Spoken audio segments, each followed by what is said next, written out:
6 p.m. Pakistan Standard Time. Assalamu alaikum. This is Radio Pakistan. The news read by Farzana Khan. First, the headlines. Anwarul Haq Kakar has been appointed as caretaker Prime Minister. International Youth Day is being observed today to raise awareness of challenges and problems facing them. Preparations to celebrate 77th Independence Day of Pakistan in a befitting manner are in full swing. Saudi Relief Organization has distributed 2,600 tons of food items among flood affectees in Pakistan. Kashmiri leaders have called for holding plebiscite in Jammu and Kashmir for durable solution of the issue.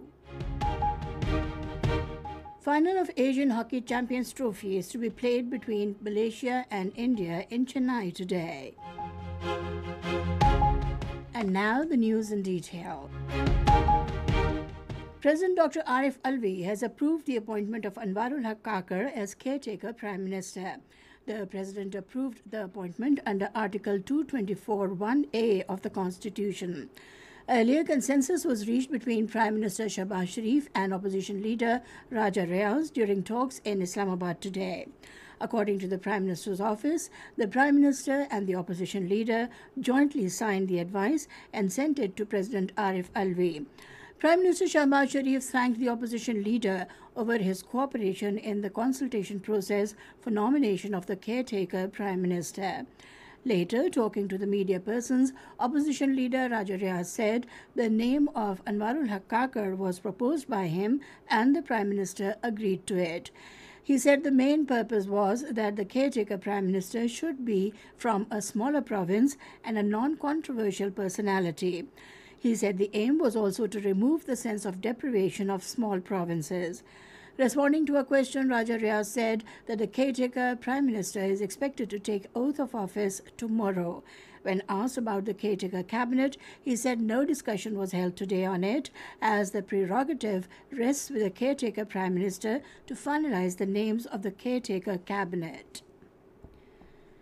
International Youth Day is being observed today to highlight the role of youth as essential partners in change and to raise awareness of challenges and problems facing them. This year's theme of the day is Green Skills for Youth Towards a Sustainable World.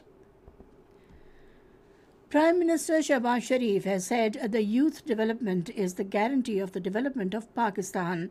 In a tweet today on the International Youth Day, he said the youth are our future and they are the architects of our country. The Prime Minister said that international quality educational facilities, professional training in line with the global requirements, countless scholarships, endowment funds, sports facilities, laptops and easy loans for the youth were provided over the last 15 months. The Prime Minister said Allah Almighty has blessed Pakistan with innumerable natural resources. He said the youth is our greatest strength. He said unfortunately in the past no special attention was paid to the development of the youth, but by the grace of Allah, when the people entrusted him with the responsibility of their service with their trust, he spent all his energies towards this end. According to a report released by Kashmir Media Service on the occasion of International Youth Day, Indian troops are openly targeting innocent youth in Indian illegally occupied Jammu and Kashmir to suppress the Kashmiris' ongoing struggle for securing their right to self-determination.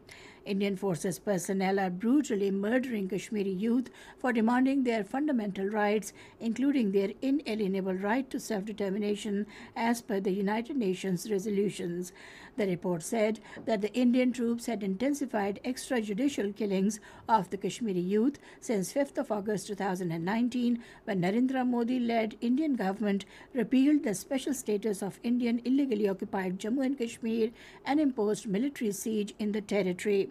It pointed out that the Indian troops have martyred 60 Kashmiri youth and arrested as many as 2,774 this year so far, while 96,225 Kashmiris, mostly youth, had fallen to the Indian bullets since 1989 till date in Indian illegally occupied Jammu and Kashmir. As the Independence Day anniversary is approaching closer, a large number of stalls displaying national flags, buntings, flag hosting dresses, and other accessories have been set up at markets and streets to attract buyers. The patriotic youngsters, especially children, can be seen around these stalls buying flags, buntings, badges, and Jashn-e-Azadi dresses to finalize their preparations for celebrating the Independence Day in a befitting manner. Radio Pakistan has been airing a series of special programs in connection with the Independence Day celebrations to highlight the progress made by the country in different fields since its inception. The programs also aim at sensitizing the young generation about the rationale behind the creation of Pakistan and promoting patriotism and national harmony. The 14th of August has been proclaimed as Pakistan's Independence Day in Hendon, Virginia, USA. According to Embassy of Pakistan, Washington, Council member Herdon Naila Alam presented Ambassador Masood Khan a proclamation to observe 14th of August 2023 as Pakistan's Independence Day in the town of Herdon, Virginia, USA. The proclamation was signed by Mayor of Herdon, Sheila A. Olam, Virginia. The proclamation was initiated by Naila Alam, who is the first Pakistani to have been elected twice for Town Council Herdon, Virginia. This is Radio Pakistan giving you the news. The final phase of King Salman Humanitarian Aid and Relief Center's food security project in Pakistan for the current year has been completed successfully. In collaboration with the National Disaster Management Authority, King Salman Humanitarian Aid and Relief Center distributed a total of 26,400 food packages weighing 2,508 tons to the flood-affected and deserving individuals residing in 12 districts across Pakistan. The first phase of this initiative has greatly impacted the lives of 184,800 beneficiaries throughout the country. The Indian authorities have displayed Indian troops and police personnel in strength across illegally occupied Jammu and Kashmir in the name of security measures ahead of India's Independence Day, 15th of August, adding to the miseries of the people. According to Kashmir Media Service, Indian Forces personnel have stepped up checking of vehicles and random frisking of passengers and pedestrians across the territory, subjecting the people to immense discomfort. A multi-layered security arrangement with both ground and aerial surveillance has been thrown across Indian illegally occupied Jammu and Kashmir, particularly in Srinagar. The All Parties Hurriyat Conference leaders, including Ghulam Ahmad Gulzar, in their statements in Srinagar, felicitated the people and government of Pakistan ahead of their Independence Day to be celebrated on Monday, the 14th of August. They hailed Pakistan's unwavering support to the Kashmiris' just struggle for securing their right to self-determination. National Conference President Farooq Abdullah, talking to reporters in Srinagar, said that India and Pakistan should hold talks with honesty on the Kashmir dispute. On the other hand, in a statement issued in Washington, Secretary General of World Kashmir Awareness Forum, Dr. Ghulam Nabi Fai, said that Kashmiris are demanding the implementation of the UN resolutions that call for settling the Kashmir dispute through holding of plebiscite in Jammu and Kashmir. 6 people have died after a boat carrying migrants sank in the English Channel. Authorities said a joint rescue operation by the British and French Coast Guards have rescued more than 50 others. And now hockey.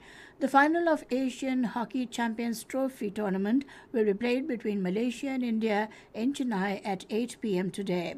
For third and fourth position, match between South Korea and Japan is underway. And finally, the weather report. Hot and humid weather is expected in most parts of the country during the next 12 hours. However, rain with wind and thunder showers is expected at isolated places in northeast Punjab, Port-Ohar region, Islamabad, Upper Khyber Pakhtunkhwa, and Kashmir. And that is the end of the news. For more news and analyses, log in on to our website radio.gov.pk and also watch live video streaming of our bulletins on the link facebook.com/Radio Pakistan News Official.